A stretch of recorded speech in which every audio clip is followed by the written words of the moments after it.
Akkam jirtu kabajamtootaaf dhaggeeffattoota maatii hambaa miidiyaa oduu har'aa qabadheesaniif dhiyaadheera oduu waliinaan caaltuu tamasgeenii. Lolli qindaawaan finxaaleeyyii Amaaraadhaan uummata Walloo Oromoo irratti banamee jiraachuun dhaga'ame. Keessaayyuu erga Ramadaanni seenee lolli kun osoo walirraan citiin gaggeeffamaa jira. Weerarri humnoota finxaaleeyyii Amaaraadhaan uummata Walloo Oromoo irratti banamee jiru kun qe'ee fi qabeenya ilmaan Oromoo Walloo barbadeessee uummata nagaa kan homaa keessaa hirmaannaa hin qabne jumlaan ajjeesaa jiraachuunis dhaga'ame.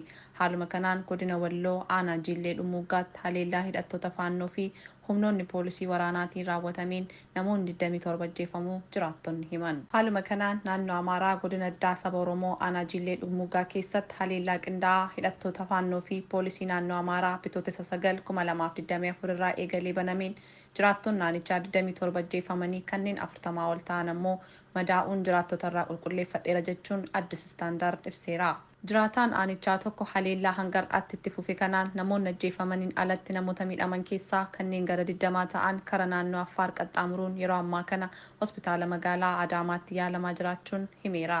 Haleellaan baatii Ramadaanaa eeggatee uummata Oromoo Walloo irratti waggaa waggaan gaggeeffamu kanaan ganda wasan qurqur jedhamu daa'immanii fi maanguddoo dabalatee miseensa maatii tokko walitti ajjeefamuunis dhaga'ameera.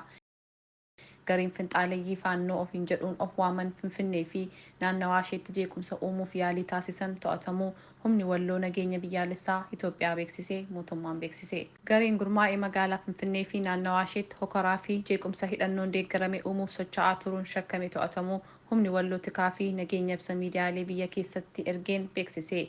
Shakkamtoonni garee kanaa 50 ta'an shira badii naannoo Amaaraatti gaggeesse milkaa'uu didee gara magaalaa Finfinnee fi naannawaa daangaa Oromoof Oromiyaa fiduuf ergama shororkeessummaa raawwachuuf wayita socho'an to'atamus himeera. Humni Walloo tikaa fi nageenya ibsa kanaan gareen kun kana dura naannoo Amaaraa giddugala hokoraa fi jeequmsaa taasisuuf shirri xaxaa ture. Opereeshinii qaamolee nageenyaa raayyaa ittisa biyyaa fi mootummaan federaalaa qindoominaan gaggeessaniin fashalaa'us himeera.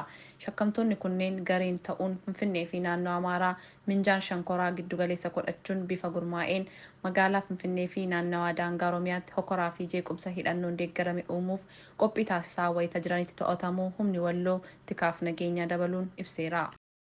Akkam jirtu kun sagalee hambaa miidiyaa.